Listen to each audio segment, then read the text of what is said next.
Okay, we should be good to go. All righty. First item of business tonight is the written determination of the chair for the public body. And that is to notify the public that we are going to go to electronic meetings. And I need to read this declaration. And this is pursuant to House Bill 5002 and Utah Code annotated 52-4-207 4A and B.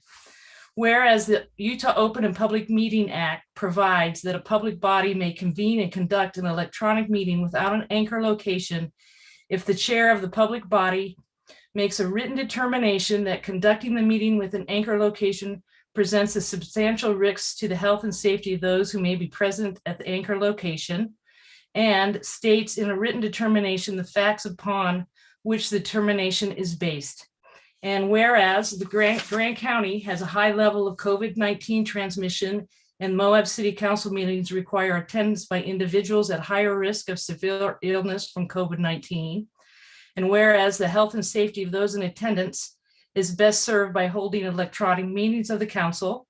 And whereas the council has demonstrated the ability to effectively conduct public meetings electronically, including providing members of the public means to observe the meetings and provide comments electronically. Therefore, I conclude that conducting Moab City Council meetings with an anchor location that is physically accessible for members of the public to attend in person presents a substantial risk to the health and safety of those who may be present to the anchor location. This determination will expire in 30 days after the day upon which I make the determination. It is possible that circumstances could warrant future determinations, and so I may reissue future written determinations at that time. And I just would like to say that I know my fellow council members would much prefer to meet in person, but with this Omicron variant, I'm double masking now. I'm very nervous about it. I have a 101-year-old father who I want to visit. I don't want to contaminate. I'm sure everybody has a similar situation. I've also talked to the media, and the media understands this circumstances. I know they had raised some concerns, but I just want everybody to know that this is not our preference, but I think under the circumstances, this is the best way to move forward with our meetings, at least for the next 30 days. We'll evaluate in February and see where we're at with the Omicron variant, and then we'll go from there. But for this meeting and our next meeting in January, this determination will be in effect. So with that, I'm going to call the regular city council meeting on January 11th to order, and we're going to start with a roll call of attendance, and we'll get going with you, Ronnie. Go ahead, and then everybody else go ahead and I'll go ahead and do your roll call. We in attendance, we have Mayor Joette Langanese, Moab City Council member Ronnie Dressery, Acting Deputy City Manager / Finance Director Ben Billingsley, longest title in City Hall, Carly Castle, Acting City Manager, Jason Taylor, Moab City Council, Kaylin Jones, Moab City Council, Luke Wojciechowski, Moab City Council, and Tawny Knudsen Boyd, Moab City Council. Thanks, Summer. And I have to say, I got a little butterflies. This is our first big meeting. I don't know about everybody else, but I really want to introduce Jason Taylor and Luke Wojciechowski. So you can try to say my last name and butcher it too, but welcome you guys, welcome me. I'm excited to be here. I'm really looking forward to our first meeting and looking forward to working with everybody. So let's just get going, and we'll start with citizens to be heard. And it looks like I have Rihanna Medina in the waiting room, so I am letting her in. She should be popping up here in just a second.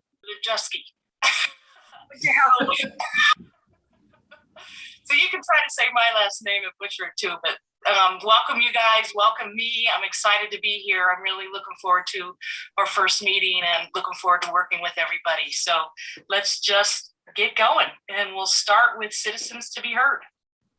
So Rihanna, you'll just want to mute your YouTube because it's coming through on the stream. Don't mute yourself, just mute your YouTube that you're watching. So Rihanna, are you with us?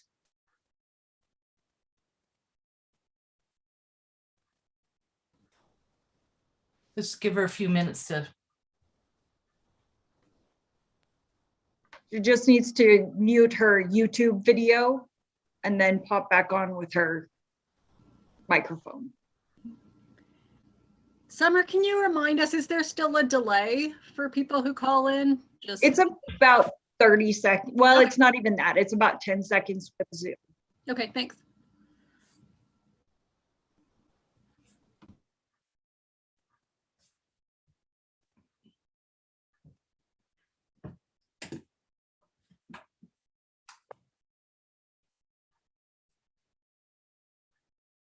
Is there anybody else, Summer, in waiting? Nope, I just have Caitlin, who's going to be joining us for her agenda item, and Sarah, who is going to be joining us for Caitlin's agenda item also. Okay. Rihanna, are you there? I am. I was trying to figure out the YouTube versus the Zoom situation. Thank you. Yeah, great. What's Okay, up?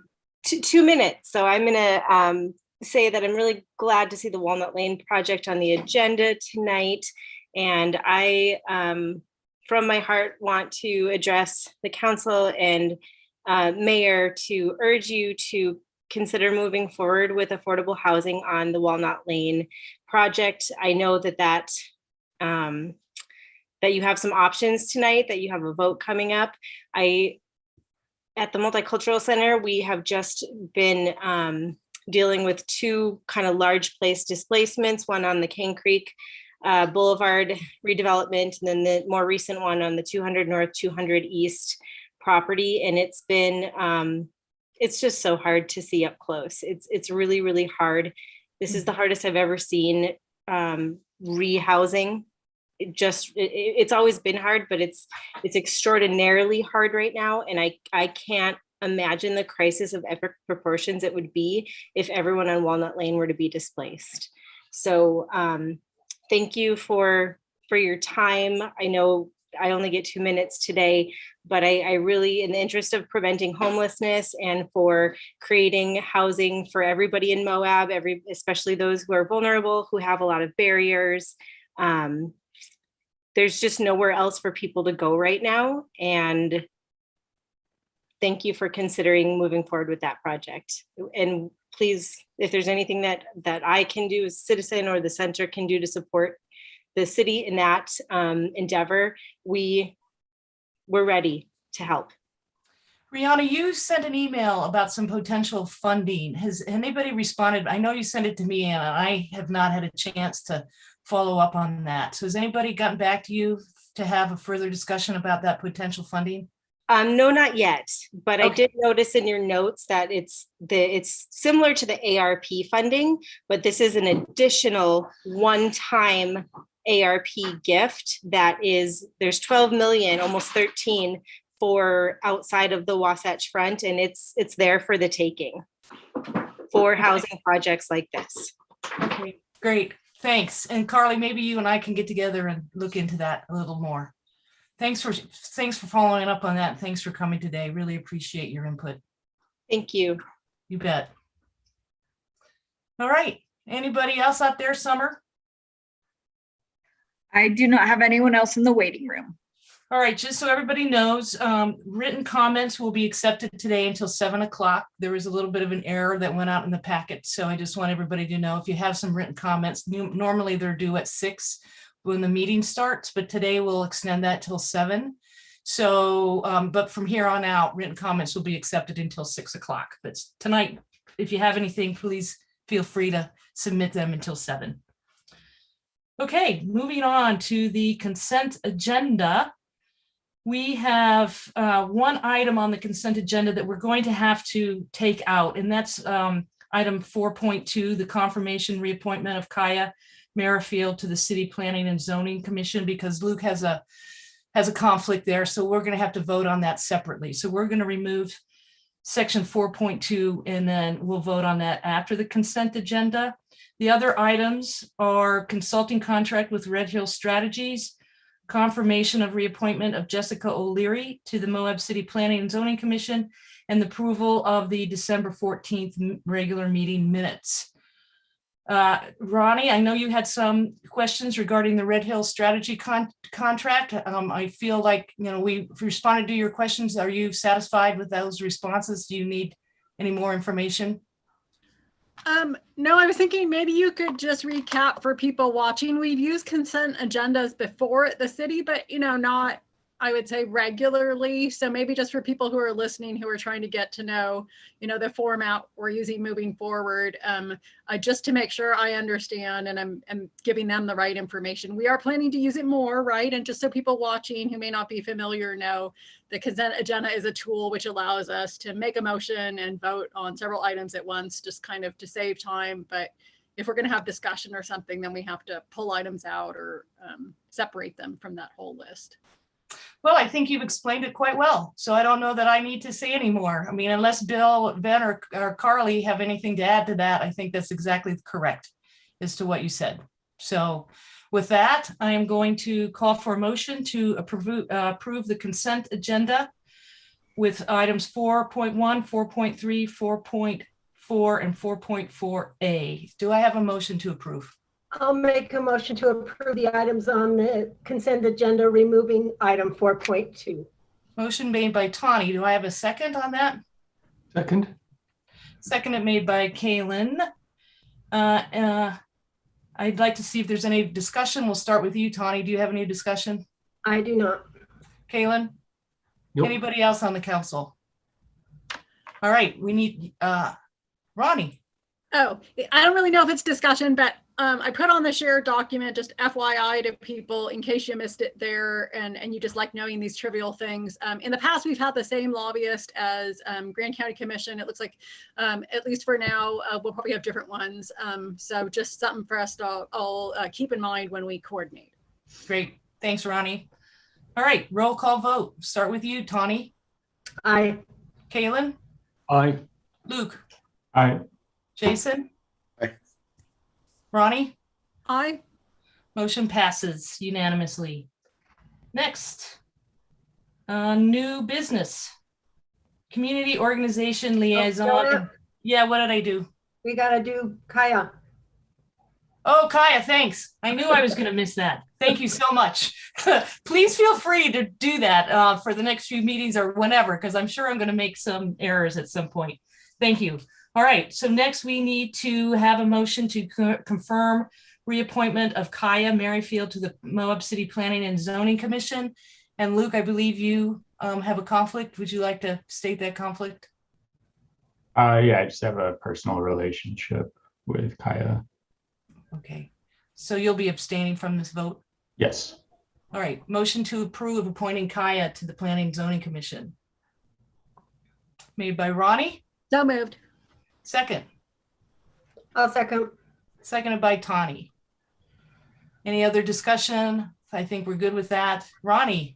Well, I just thought it's nice since we have these folks who serve on the Planning Commission, and it is not an easy job and there are not a lot of rewards, that we recognize both Kaya and Jessica. I think Kaya's been on the Planning Commission since the middle of 2018, and Jessica, I know we just voted on her since the fall of 2019. So just for the community and us to appreciate the length of that service and the expertise they bring. Thank you. Okay, great.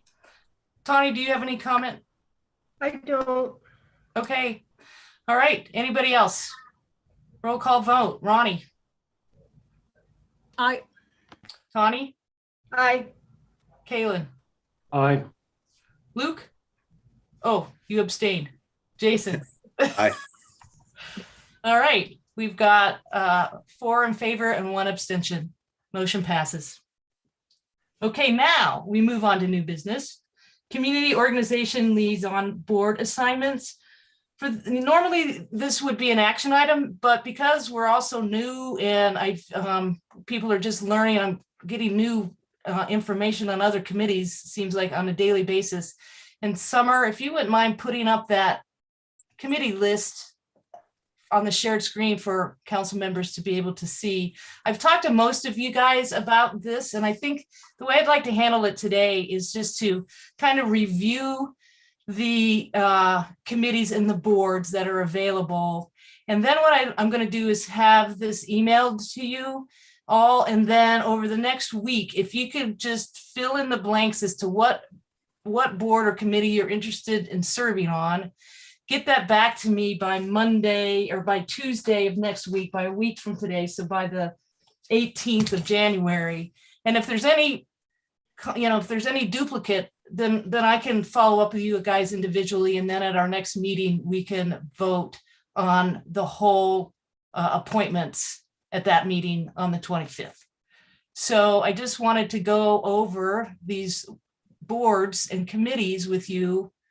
I don't, you can kind of see them on the board. I don't know if you guys have any questions, just raise your hand and let me know what your questions are. But I've kind of divided them into different groups so that it's clear what, there's a lot of boards that pertain to the same thing. So on this first page, you'll see the water boards. And those first two boards are district boards. They usually meet at the same time, is my understanding. And generally there is a city and a county representative on both of those boards. However, my understanding is that they also make appointments. So when you're interested, we'll have to forward your name to them, I believe, and then they'll appoint.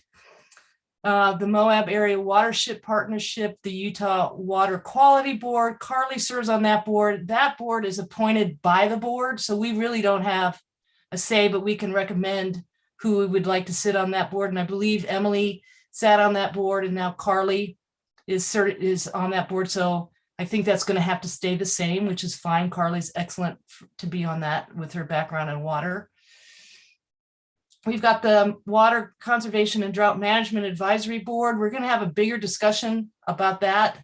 And generally, a council member does not serve on that board, but Mila Dunbar-Irwin is the representative on that board, but we'll be talking more about that one later. And Ronnie's on the Southeast Utah Riparian Partnership Board.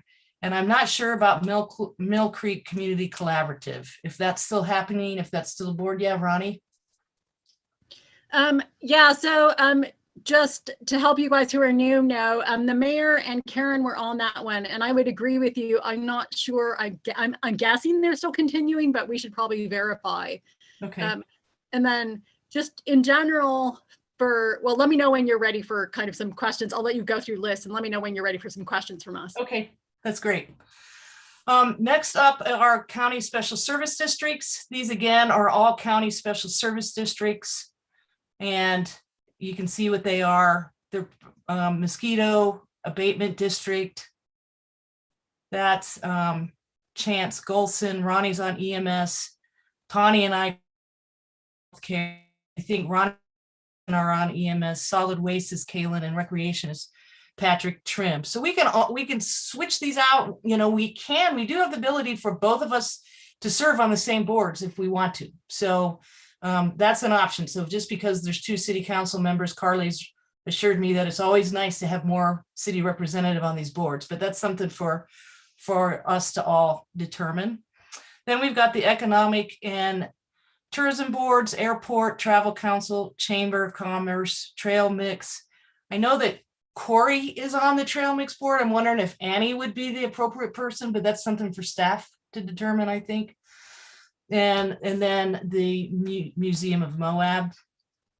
Housing related boards, you can see Homeless Coordinating Committee, Moab Area Housing Task Force, Housing Authority, and then the educational boards, which is the Grand County School District. And I'm not real familiar with these boards, so anybody that is, please feel free to jump in and educate us on those educational boards. And then what's on the last page? Government boards. These are just, some of these boards are appointed by the organization. Some of them are appointed by the governor. Some of them are appointed by us. As you can see, the AOG board, that's the one board that I have to serve on.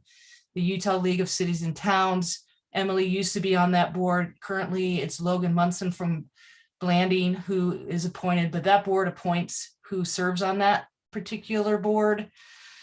We're going to have a conversation about Legislative Policy Committee. Currently, it's Ronnie and Carly, and I thought Kaylin is that the same as the City of Moab Legislative Committee? Is that the same? Are they two in the same? They're different.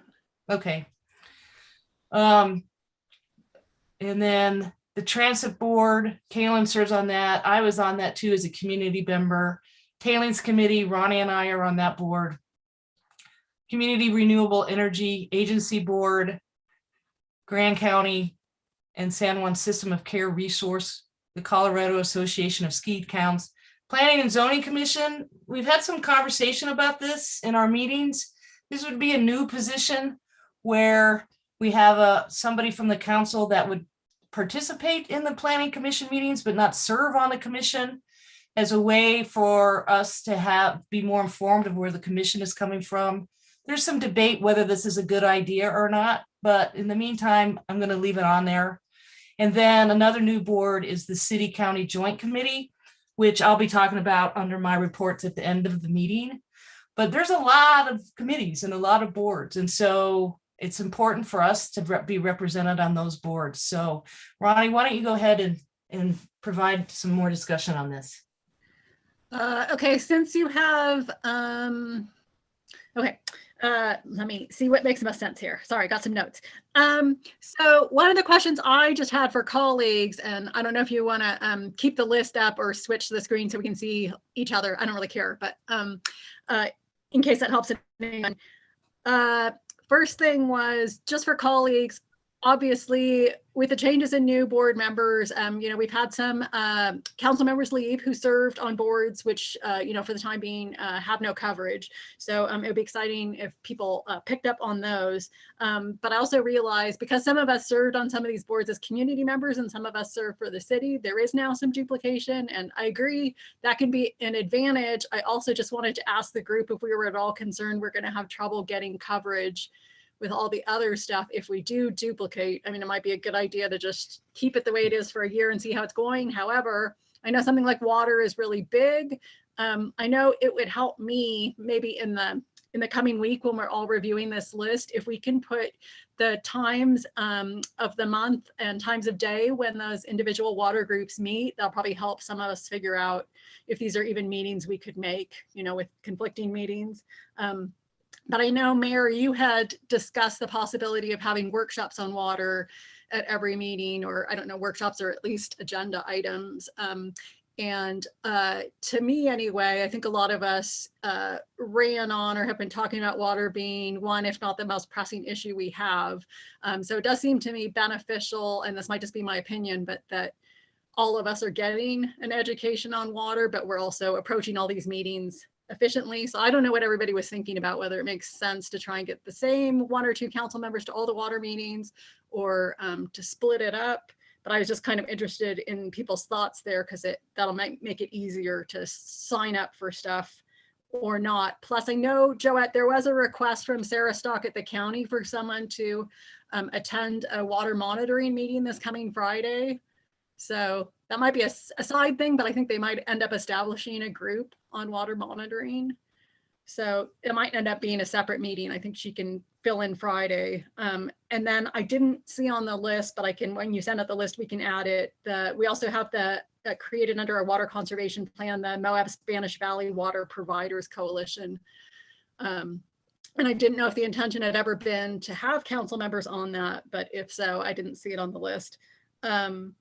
And let's see, and the only other thing was maybe in the next week, I was thinking too, we could check in with people like Mike Duncan, because I know he was planning to continue with some of the water work, but I didn't know if he was thinking he'd be doing that as a resident, or we have had residents in the past do that as official representatives for the city. So I just thought we should get clear on what role he was playing so we knew if we were duplicating or not. Okay, sorry, those are my questions. That's okay. Yeah, great, thank you. Other input from council members. Kaylin. There is a spreadsheet which exists, which is not quite as current as that document, but it has the dates and times of the boards, and it may need to be updated, but it's probably a good start. And so maybe that could be something to be shared. And in response to Ronnie's question about having council members that are just experts on one particular area and sort of do all the board member or most of the boards and spreading out more broadly, I think it's useful to even though we may have particular things that we focus on, I find that being on a board gets me engaged in that topic and interacting with people that are maybe not at the city, but that are really focused on it. And so I kind of lean towards maybe spreading ourselves out more. Yeah. Mhm. That's great. Anybody else? Tawny. I think we have to remember that 5 council members can't attend every meeting of every board and commission and nonprofit in this town. We can utilize our staff to be the city representative to some of these boards. I mean, it's good that we, as council members, we do that and that we're engaged in the community, but time is a real thing. Yeah. And you know, we need personal lives and time to, you know, water the house plants and things. Ronnie. I was just I remembered, I forgot to say, Joette, you were asking about legislation, and you know, I think it's always great to get new council members some experience with lobbying legislation.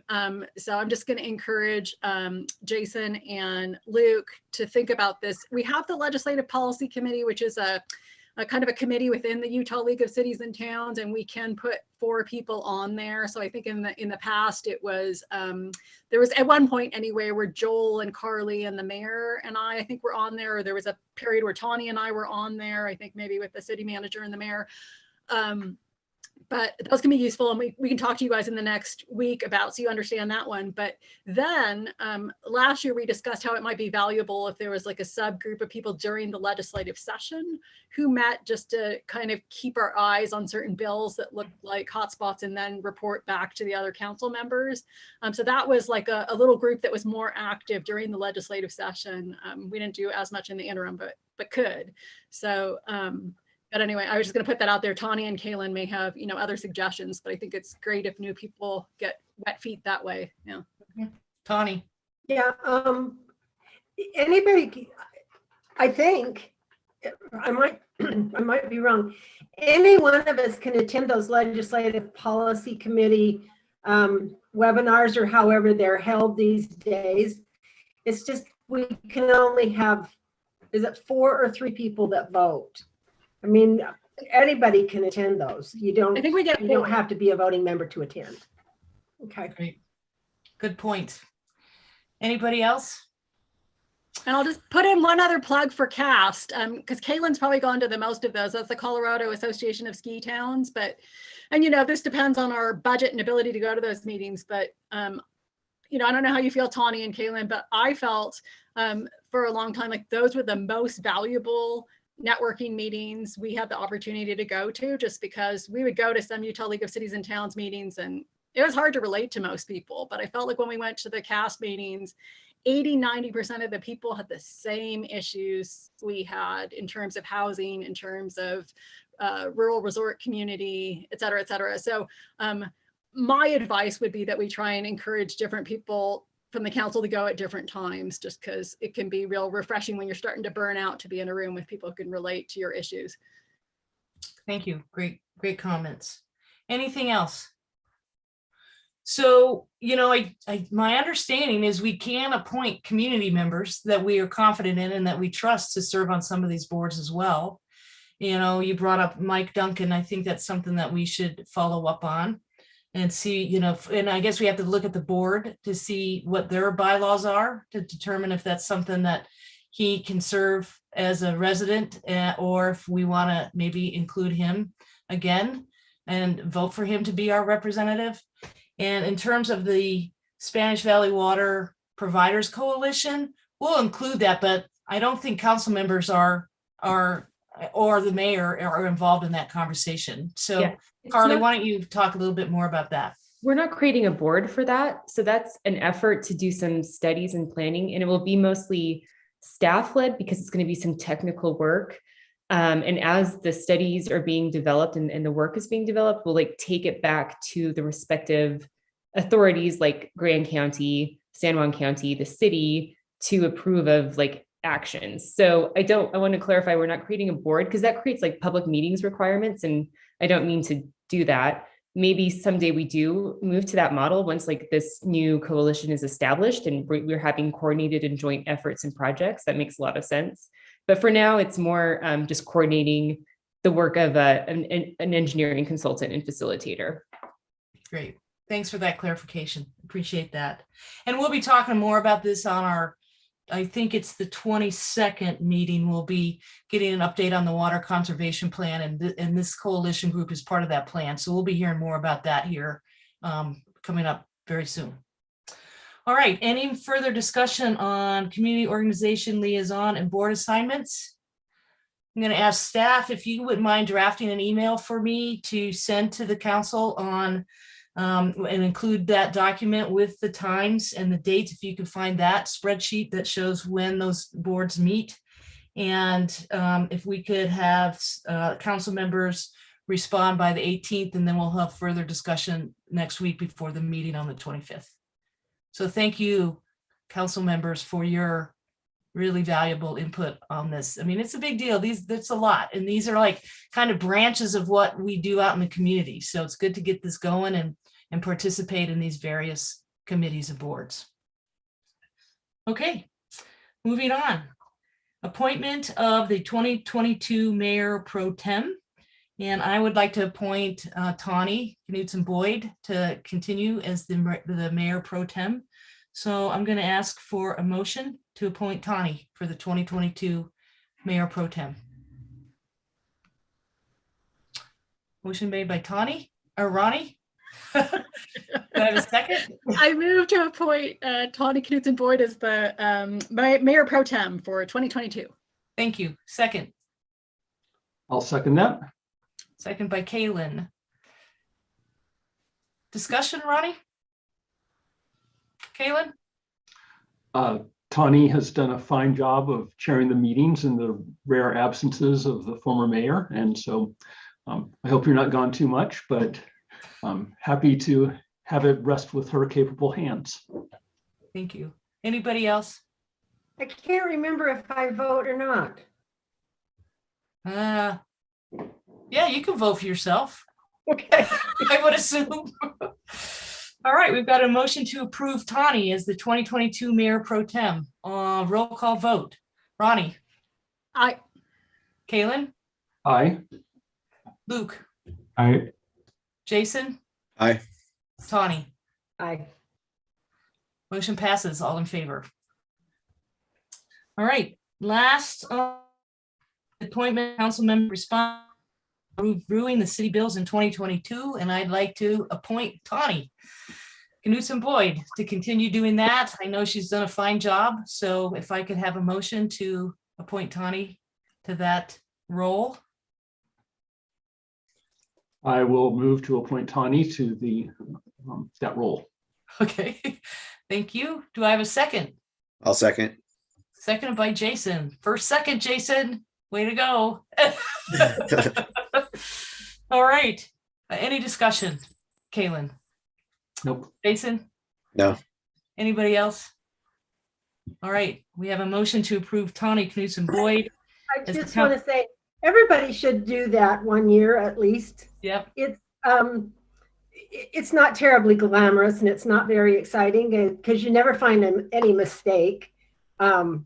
Every once in a while, a page will stick together and you'll think you've missed something, but you haven't. But it gives you a really, really good insight in what it takes to actually run the city as an organization, and the things that you don't think about having to be paid for that need to be paid for. So I think everybody should have a chance to do that. And it's actually, maybe it's my sick mind, but it's sort of fun. It's your sick mind, for sure. Okay. Okay, did we vote on that yet?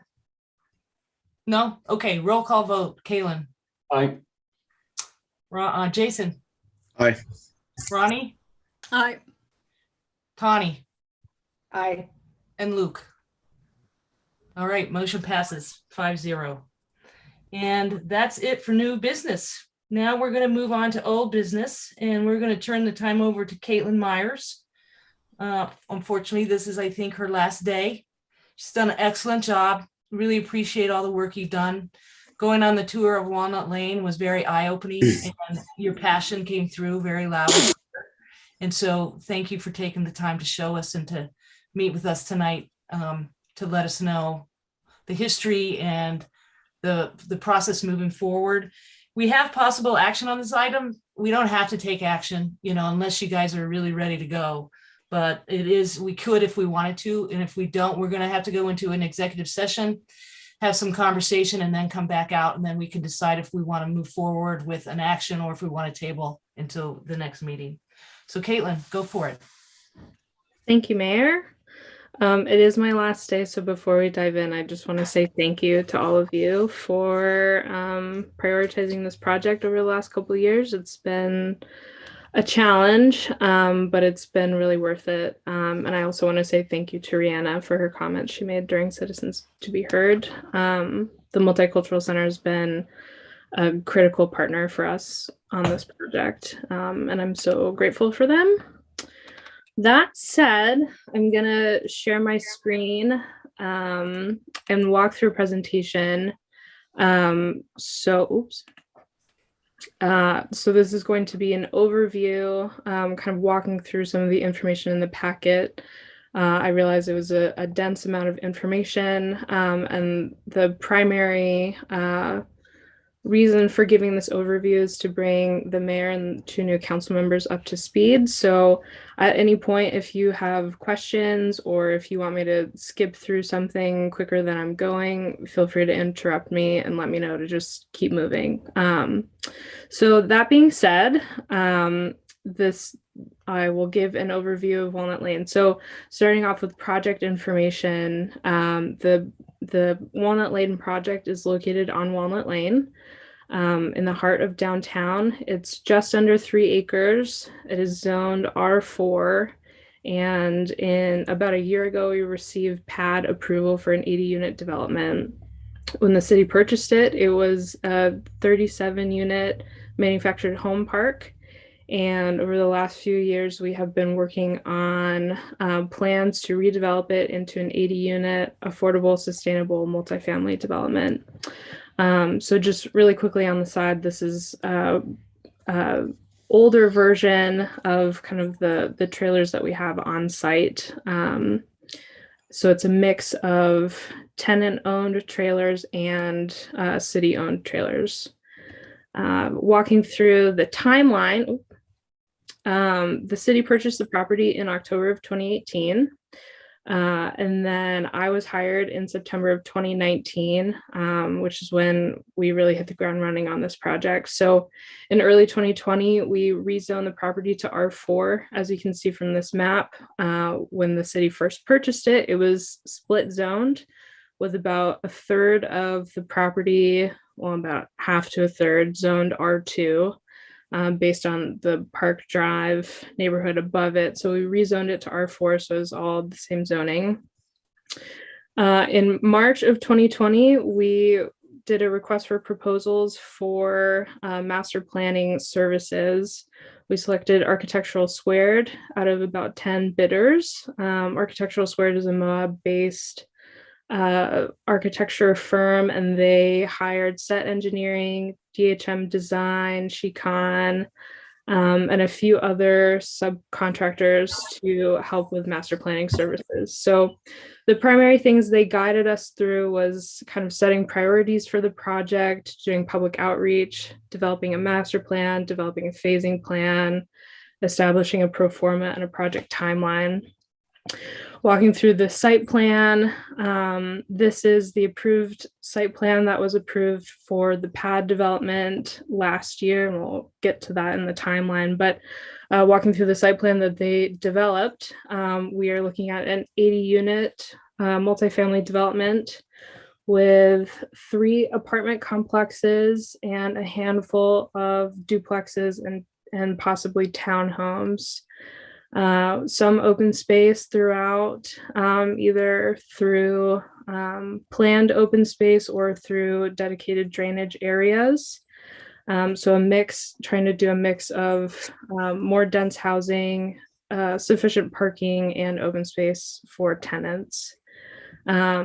Walking more specifically through the phasing, this was a complicated process, trying to figure out how to redevelop a site without displacing any of the current tenants throughout that process.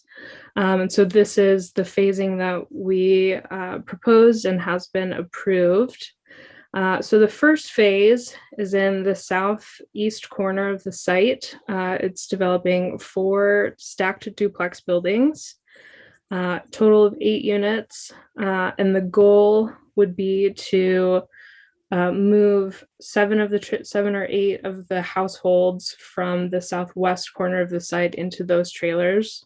From there, we would redevelop that southwest corner into a 3-story apartment building, 24 units.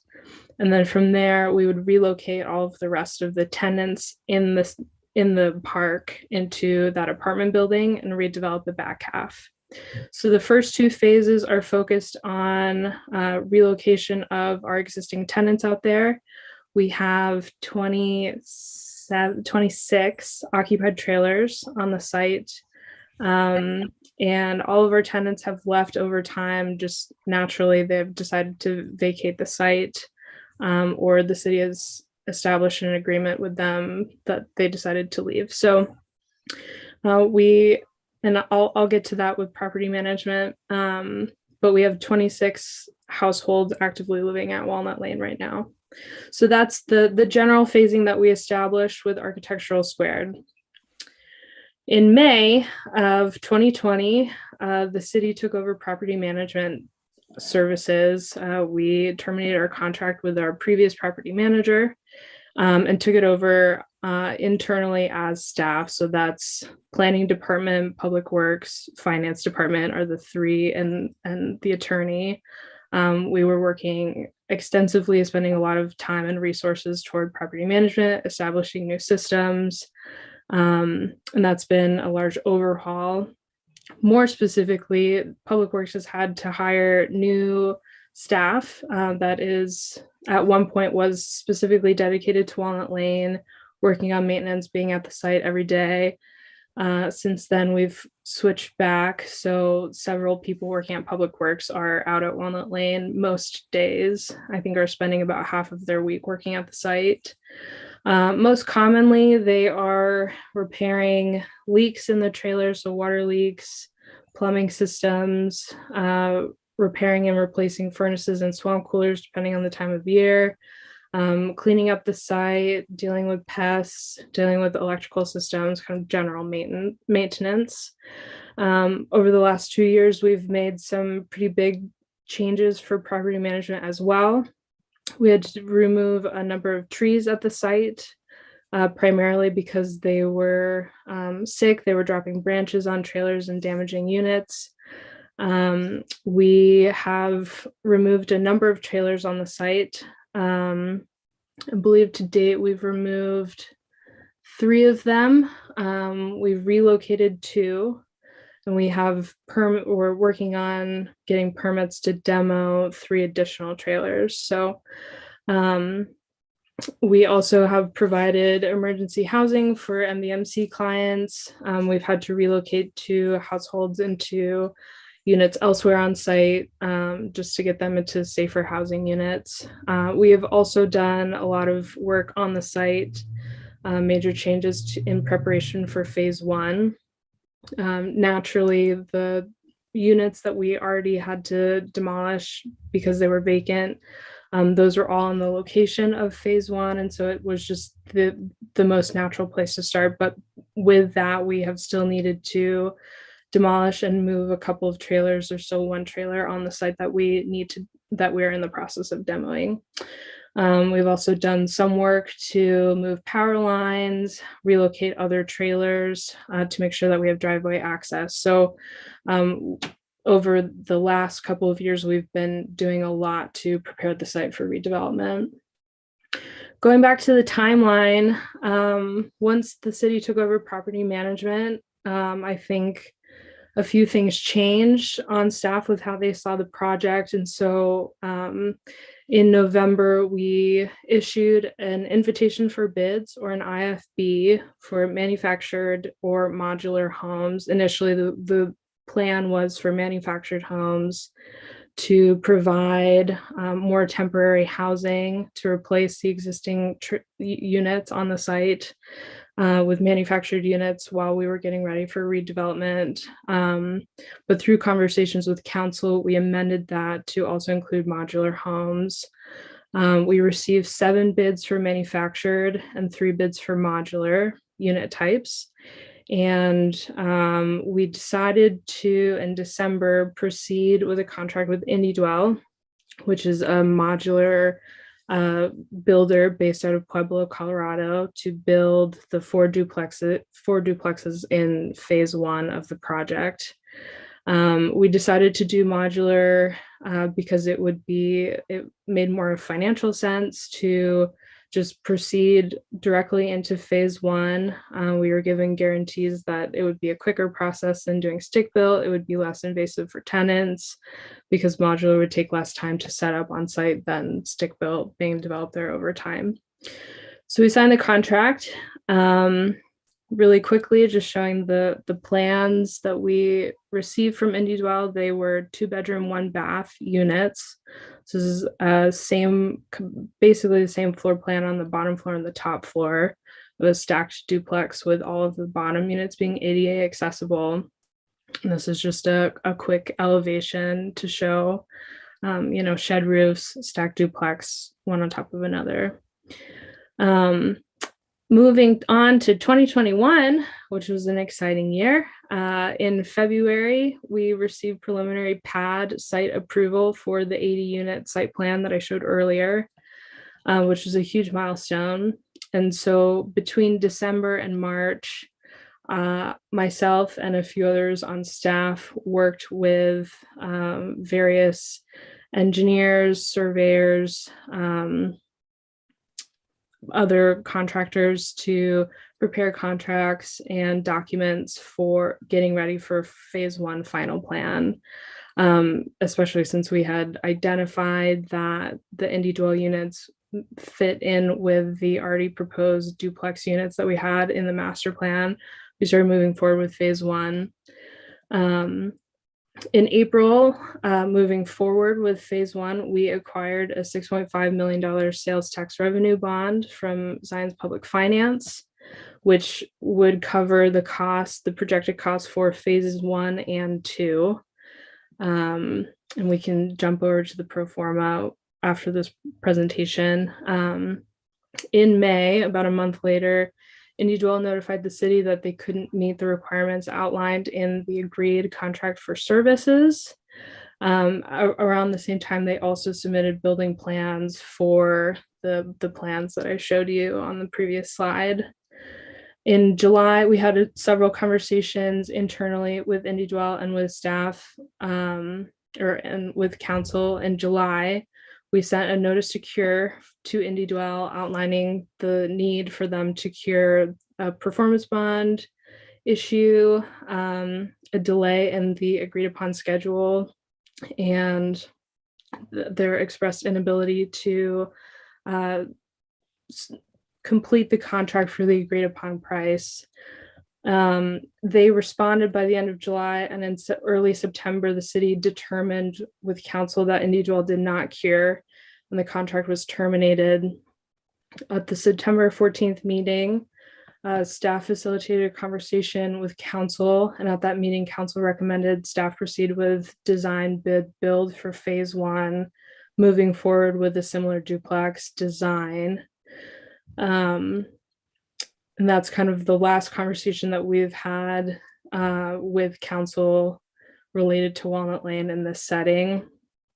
In November, which this was emailed to council at the end of last year, we were really excited to receive notification that we were selected for $613,000 in ARPA local assistance matching grant funding from the state.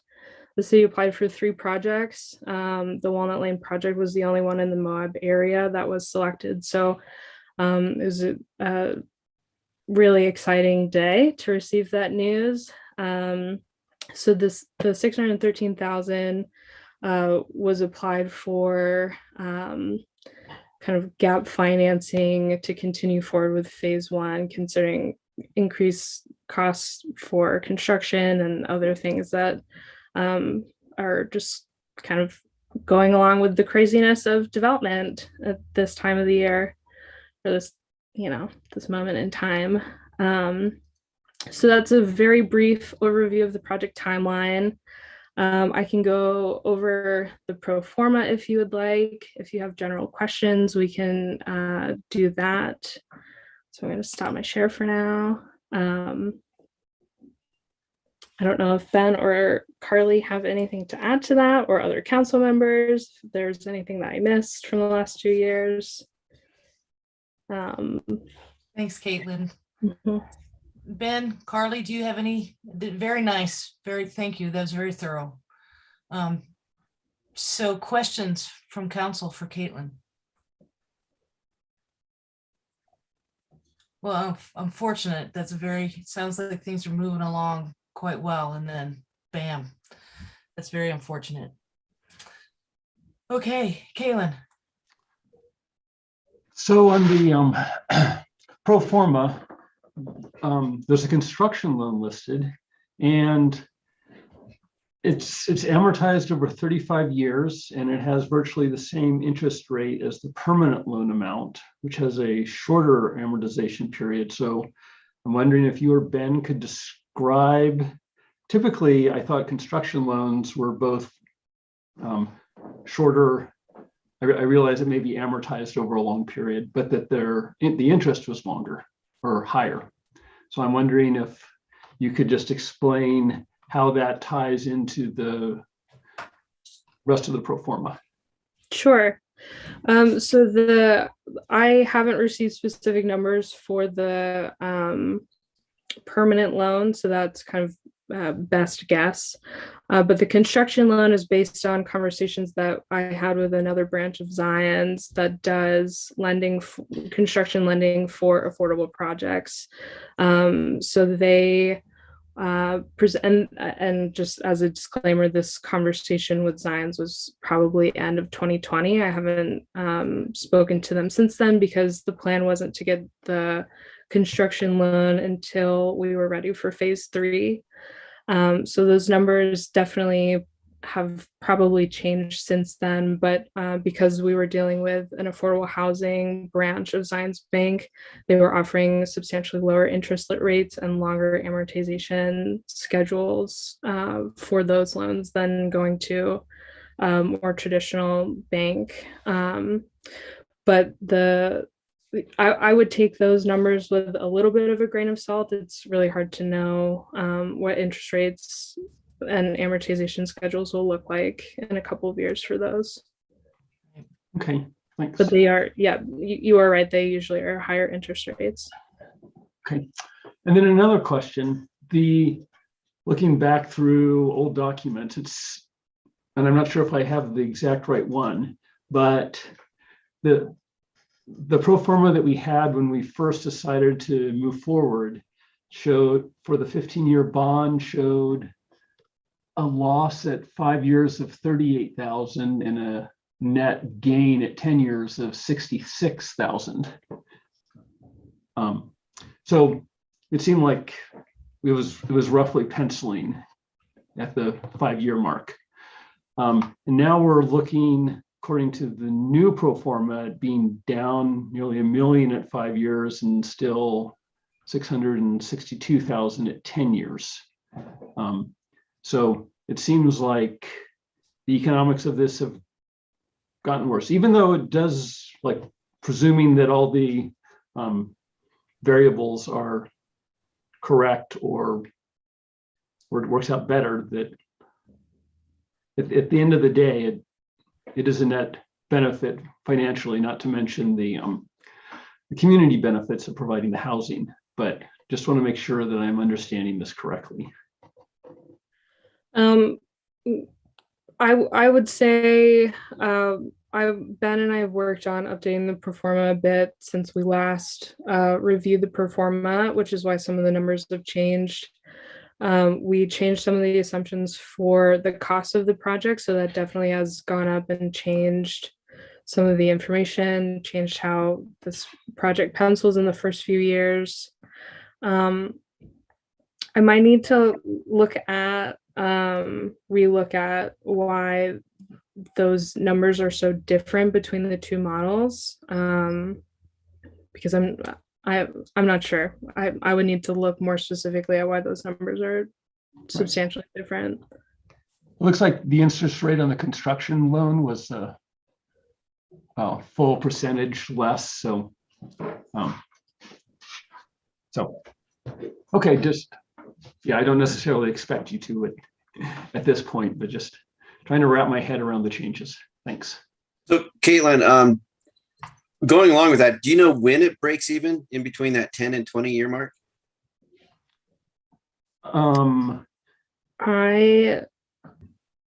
No. I mean, short answer, no. I could do some number crunching to find out the specific date, but I haven't done that math.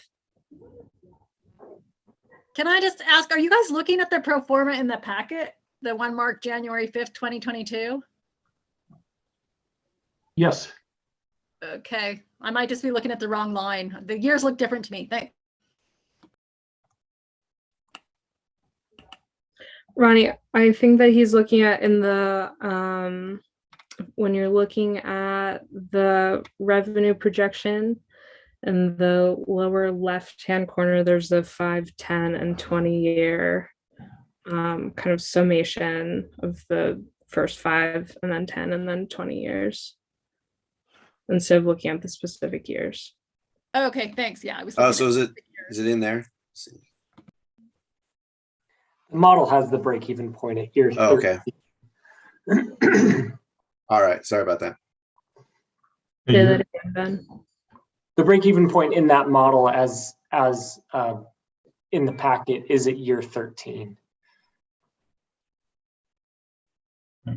And Caitlin, I believe I remember when we took the tour of Walnut Lane that you had mentioned that potentially if we loosen some of the parking requirements, we might be able to get some more units built on site. Would that potentially help turn it into a net positive sooner? I think it would. Ben and I ran a scenario. So I showed you the site plan earlier with the apartment buildings. 2 of those are 3-story buildings, and then 1 is a 2-story. And Ben and I ran a scenario if we changed that into another 3-story apartment and added 12 more units, increasing from 80 to 92, it would substantially help.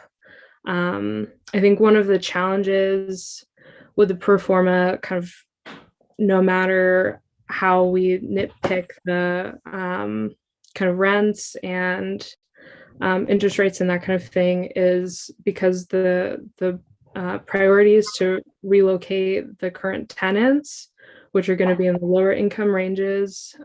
We won't be able to sufficiently get into the black based on the amount of debt that we're taking on in our phasing approach.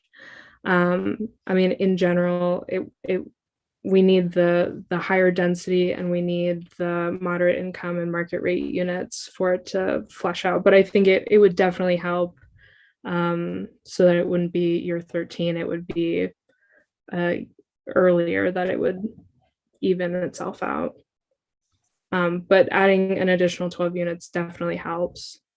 Based on the pad doesn't have a maximum density, but the ultimate cap on the number of units we could have on the site was based on the parking requirements in the pad.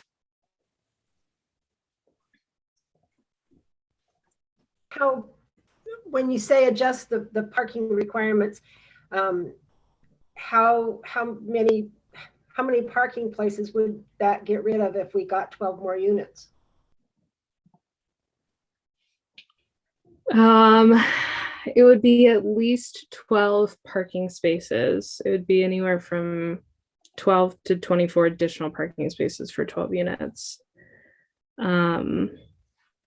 It depends. And Caitlin, is it correct that it's not removing parking spaces, but it's increasing the total number required? yes, yes. We don't have. Okay. Oh yeah. I was thinking backwards. I'm sorry. Yeah. Yes. So it would be a policy change about the parking requirements in PAD, reducing the number of stalls per unit. Yes. And then we'd have to think through, like, not only how does this affect the parking at Walnut Lane and on the street potentially, but also other developments in other parts of the city. Yes. Which is something it seems like we want to tackle soon anyway. Yes. Corey and I off and on have done research into other affordable housing parking codes in other resort communities. So we have a lot of that background. We've had, Corey in particular, we've had some conversations with the Planning Commission about amending the parking code with the PAD. But it just hasn't been brought to council before as an item to discuss.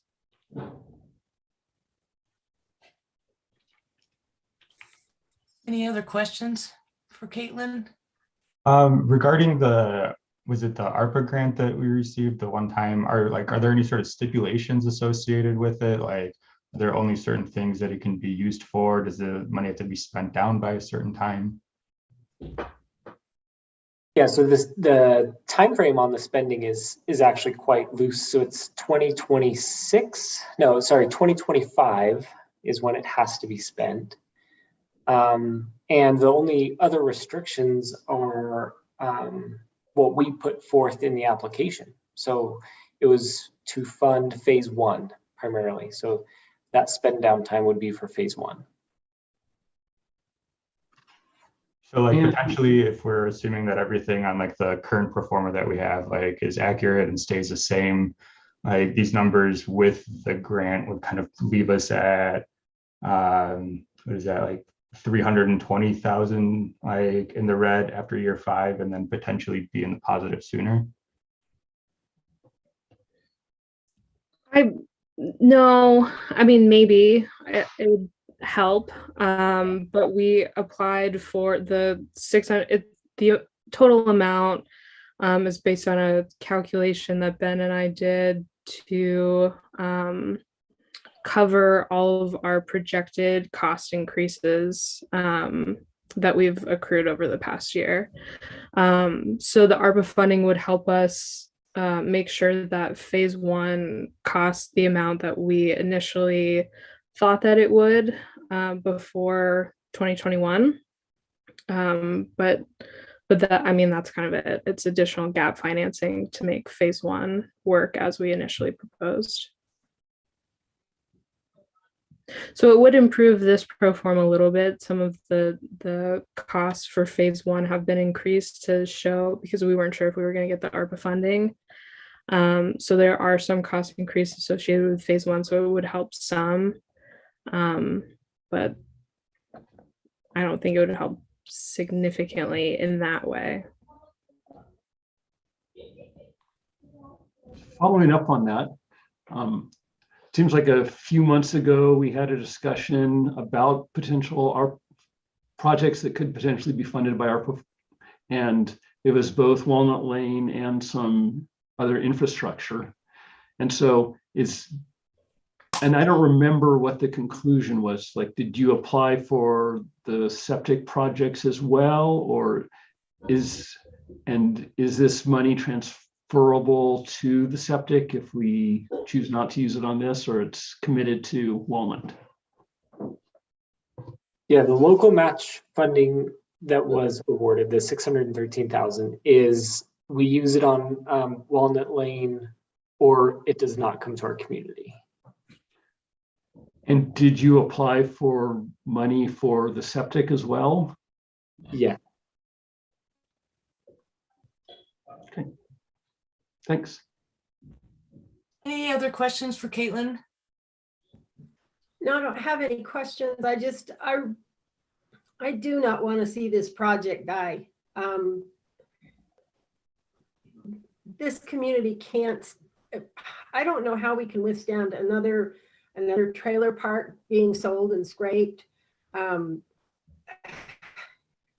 know this is hard. It hasn't been, no part of it has been easy. And we're faced with some future decisions about up zones, rezones, development agreements, and we have got to figure out how to make this work. Park City's had one public housing development for, I don't know, 30 years or 40 years. And in the late summer, early fall, they were breaking ground on another workforce housing development for 1,400 units. I think we've really just got to make this work, or people aren't going to be able to stay here.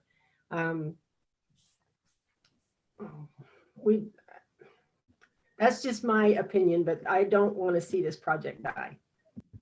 Well, I think we've got options, and I think we're going to have a conversation about what those options are. And so I would like to close this discussion right now and then go into executive session to talk a little bit more about the items that we have on the agenda for closed session. And so I'm going to ask for, thank you, Caitlin, for your report on this and your involvement. You've done an excellent job considering how difficult it's been. And I'm sorry that you're leaving the city, but I know the Moab Land Trust is gaining a really good asset with you. But I'm sure the city's going to miss you, and I'm sorry I didn't get to work with you. But anyway, thanks so much. In the meantime, I'm going to go ahead and ask for a motion to go into closed session to discuss reasonably imminent or pending litigation and the purchase, exchange of lease of real property. Could I have a motion? I move to go into executive session to discuss reasonably imminent and or pending litigation and to discuss the purchase, exchange, or lease of real property. Motion made by Caitlin, seconded by Tawny. Any discussion, Caitlin? No. Tawny? No. Anybody else? All right, roll call vote. Caitlin? Aye. Tawny? Aye. Luke? Aye. Jason? Aye. Ronnie? I